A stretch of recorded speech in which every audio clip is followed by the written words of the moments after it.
হিন্দু হোমল্যান্ডই হতো না শ্যামাপ্রসাদ মুখার্জি ছাড়া। তুমি কিভাবে কি ভাবনা চিন্তা করছো ওনার এই ছবিটাকে কেন্দ্র করে? একদমই। আমার প্রথমে যেটা তুমি ইন্ট্রোডাকশন দিলে, বিকজ আমি ফিল্মটার ডিরেক্টর, কনসেপ্টটা আমার ভাবা। এই কয়েক বছর মানে একটু পিছিয়েছি, হয়তো এগোইনি। শ্যামা ইউজ করছি কারণ ওনার নামটাই কিন্তু কালী মায়ের ওই ইন্সপিরেশনস থেকে। কারণ আমাদের নিজেদের সত্তার ভেতরেই কিন্তু যেমন পজিটিভিটি আছে তেমন নেগেটিভিটি আছে। আমি যখন গোপাল পাঠার একটা বায়োপিক নিয়ে আমি রিসার্চ করা স্টার্ট করেছিলাম, যেখানে আমি গোপাল পাঠার নাতির সঙ্গে নিজে মিটও করেছিলাম, তখন আমি শ্যামাপ্রসাদের সম্বন্ধে, ডক্টর শ্যামাপ্রসাদ মুখার্জির সম্বন্ধে অনেক বেশি ডিটেলসে জানতে পারি। নমস্কার, দৈনিক স্টেটসম্যান ডিজিটাল.com-এ আপনাদের সকলকে স্বাগত। সঙ্গে রয়েছে আমি দেবযানী। আজ আমরা একটা সাধারণত ছবি নিয়েই আলোচনা করি, কিন্তু আজ একটা ছবি সবে শুরুয়াত হয়েছে, মানে শুরুয়াত হয়েছে একদম পুরোটা বলবো না, কারণ এই ছবিটা আগামী দিনে হতে চলেছে এবং যে বিষয়টাকে কেন্দ্র করে ছবিটা হতে চলেছে সেই এবং যার সম্পর্কে হচ্ছে তিনি আমাদের একজন বিখ্যাত নমস্য ব্যক্তি। ছবির পরিচালনা, ছবির চিত্রনাট্য এবং ছবির ডিরেকশন সবকিছুই কিন্তু সুচন্দ্রা ভানিয়ার। তাই ওর কাছ থেকেই জেনে নেব এই ছবির ভাবনা চিন্তা থেকে শুরু করে কিভাবে এই ছবি দর্শকদের কাছে আসবে। সুচন্দ্রা, প্রথমেই জানাই তোমাকে আমাদের স্টেটসম্যান পরিবারের তরফ থেকে স্বাগত। থ্যাংক ইউ দেবযানীদি। এবং তুমি এরকম একটা ভাবনা চিন্তা, অর্থাৎ আমি বলতে চাইছি ডক্টর শ্যামাপ্রসাদ মুখোপাধ্যায়কে নিয়ে যে ভাবনা, এই ভাবনাটা খুব সত্যি কথা।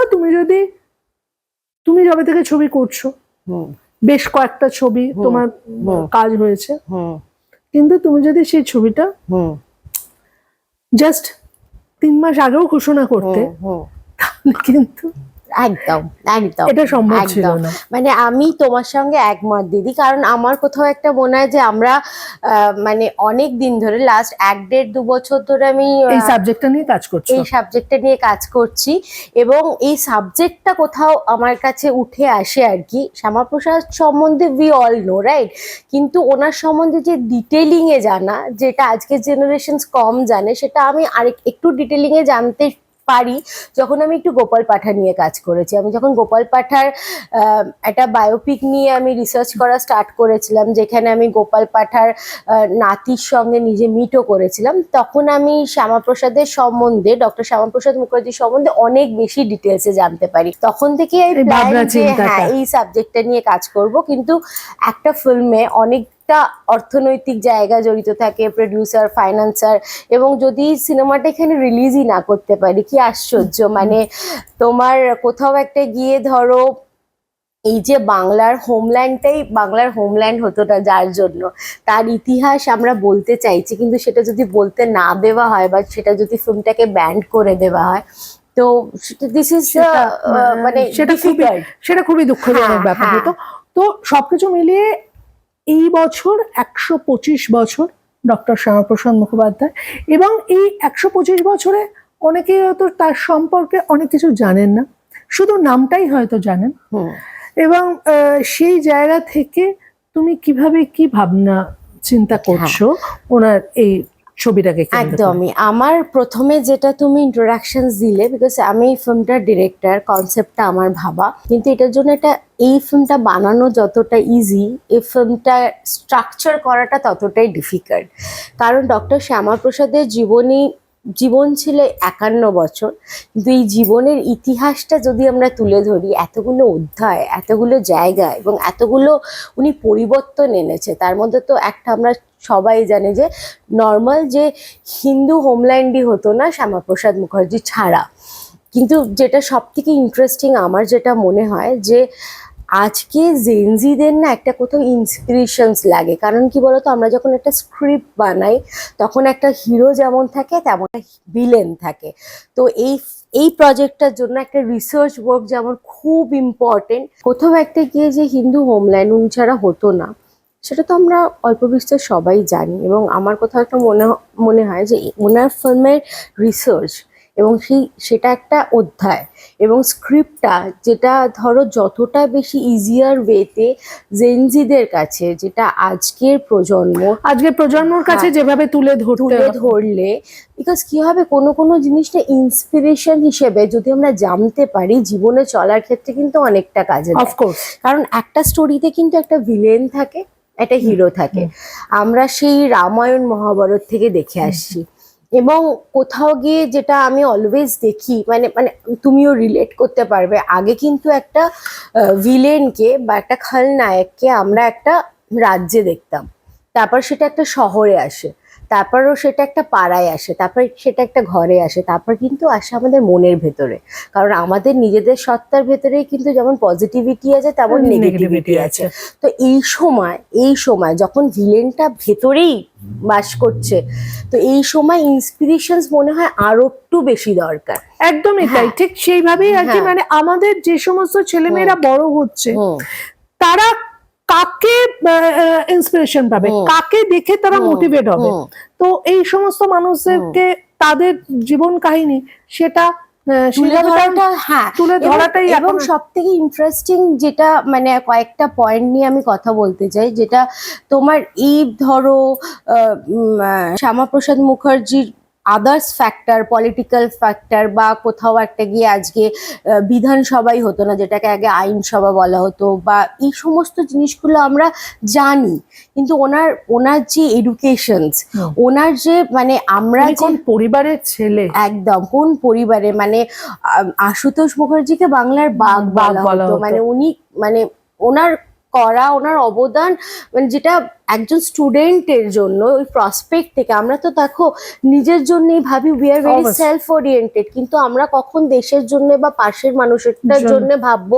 আমরা যখন ভাববো যে আমরা যেখান থেকে বিলং করি, আমাদের ইন্সপিরেশন যদি আমাদেরকে এত কিছু দিয়ে যেতে পারে, আমরাও তো ইন্সপিরেশন হওয়ার জন্য কিছুটা না কিছু করে যাব। কিন্তু আমার যেটা সব থেকে ইন্টারেস্টিং যে পয়েন্টটা নিয়ে আমার কথা, মানে আজকে বলার, সেটা হচ্ছে তোমার ওনার একটা অদ্ভুত অবদান আছে, যেটা হচ্ছে বাংলা ভাষাটাকে না ইংরেজরা কিন্তু কৃতদাস ভাষা হিসেবে ট্রিট করতো, এবং উনি, মানে শ্যামাপ্রসাদ মুখার্জি কিন্তু ওই ভাষাটাকে, মানে তোমার আমাদের কলকাতা বিশ্ববিদ্যালয়ে প্রথমবার রবীন্দ্রনাথকে নিয়ে গিয়ে এই বেঙ্গলি ভাষাটাকে লঞ্চ করে। That's the inspirations. মানে আমরা কোথাও গিয়ে একটা বাংলা ভাষা, যেটাকে আমরা ভার্নাকুলার বলা হয়, এবং ভার্নাকুলারটাকে যদি আমরা ডিকশনারিতে দেখি, ওটা বলা হয় কৃতদাসদের ভাষা, কারণ ইংরেজদের কাছে তো আমরা কৃতদাসী ছিলাম।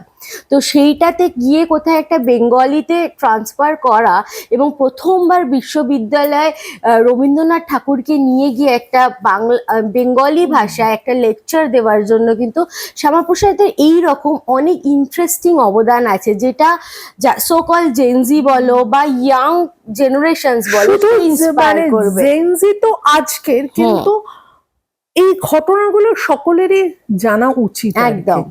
আমরা যে দেশে বাস করছি, সেই দেশের বেসিক্যালি মনীষীদের সম্পর্কে আমাদের সকলেরই জানা উচিত।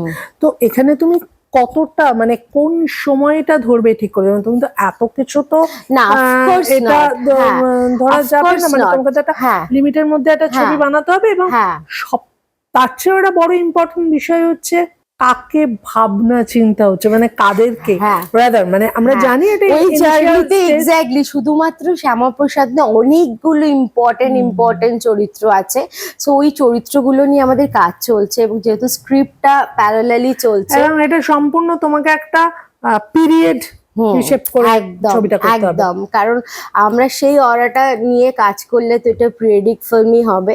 এবং সব থেকে মজার ব্যাপার হচ্ছে, আমি যত জানছি শ্যামাপ্রসাদ মুখার্জির সম্বন্ধে, তত দেখছি যে সেই সময় এত বছর আগে উনি এত কিছু করে গেছে, যেটা মনে হচ্ছে আমরা এই কয়েক বছর মানে একটু পিছিয়েছি, হয়তো এগোইনি।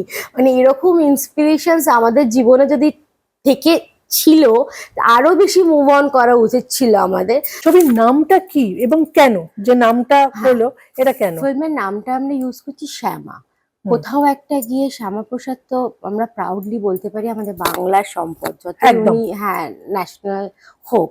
তো সেই জায়গায় দাঁড়িয়ে আমরা শ্যামা ইউজ করছি, কারণ ওনার নামটাই কিন্তু কালী মায়ের ওই ইন্সপিরেশনস থেকে। বাংলায় কালী মায়ের তো একটা আলাদা মানে ইম্পর্টেন্স আছে, তো সেটাকে মাথায় রেখে ওনার নামকরণও হয়েছিল। এবং আমরা ফিল্মের নাম শ্যামা রেখেছি এই জন্যে, কোথাও একটা গিয়ে বাংলা, শ্যামাপ্রসাদ এবং এখানে কালী শক্তি, এই তিনটেকেই আমরা মার্চ করতে চাইছো। এবং ওনার জীবন বলতে যেটা আবারও বোঝাচ্ছে যে ওনার রাজনৈতিক ক্যারিয়ার, ওনার এডুকেশন ক্যারিয়ার, এবং ওনার কাজ ব্যারিস্টার, সেই দিকে সেই ক্যারিয়ারটা, এবং সর্বোপরি একজন সমাজসেবক। একদম সমাজসেবক। এবং কোথাও একটা গিয়ে যাতে বাংলায় থাকবে কিনা, যখন এই কোয়েশ্চেন মার্কটা চলে এসেছিল, যখন আমাদের বাংলা মানে বাংলা যাতে থাকে, এই বর্ডার লাইনিংটা নিয়ে কিন্তু ওনার একটা মহৎ বড় কাজ। মানে উনি না থাকলে এইটা মানে হয়তো আমরা আজকে বাংলায় পেতাম না। শ্যামাপ্রসাদ বাংলার বাইরেও মানুষজন Shyamaprasad that way bigger, right? আর অ্যাক্টর নিয়ে আমরা প্রচন্ড চিন্তা ভাবনাতেই আছি, সেটা একটা নেক্সট চমকে থাকবে। কিন্তু সেই চমকটা আমরা পেতে চলেছি। অফকোর্স, একদমই। আমাদের তখন ঘড়ির কাটা স্টার্ট হয়ে গেছে।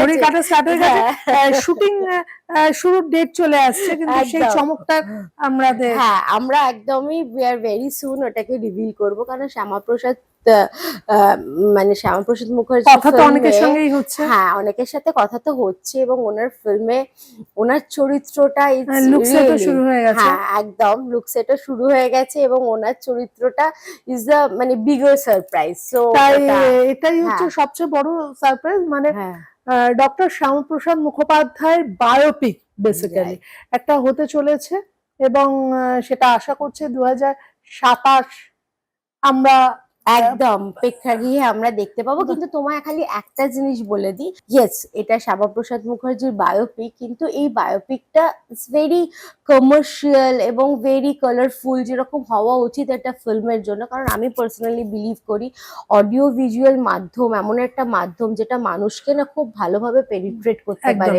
শিক্ষা দিতে হেল্প করে, মানুষের নলেজ গ্যাদার করতে হেল্প করে। এন্টারটেনমেন্ট তো ইম্পর্টেন্ট থাকবেই, তার সঙ্গে যদি ইনফরমেশনস গুলো থাকে দিয়ে এটা ডকুমেন্টারিটা বা ওনার যে বায়োপিকটাকে উই আর জাস্ট ওটাকে আমরা একদম ফিচার ফিল্মের মতো ট্রিট করব। একদমই তাই, মানে ইটস নট এ ডকুমেন্টারি না, একদম ফিচার ফিল্ম। কিন্তু আমাদের অপেক্ষায় থাকতে হবে ডক্টর শ্যামাপ্রসাদ মুখোপাধ্যায়ের শ্যামার জন্য, ও তার আগে চরিত্র চমক, মানে সেই চমকটাই কে আসছে এখন এগিয়ে, কে মুম্বাই না একদম বাংলার। তো দেখা যাক, আমরা তার অপেক্ষায় থাকলাম। দেবজা দিদি তোমাকে অনেক অনেক থ্যাংক ইউ। এছাড়া স্টেটসম্যানের সকল দর্শককে আমার তরফ থেকে অনেক অনেক থ্যাংক ইউ।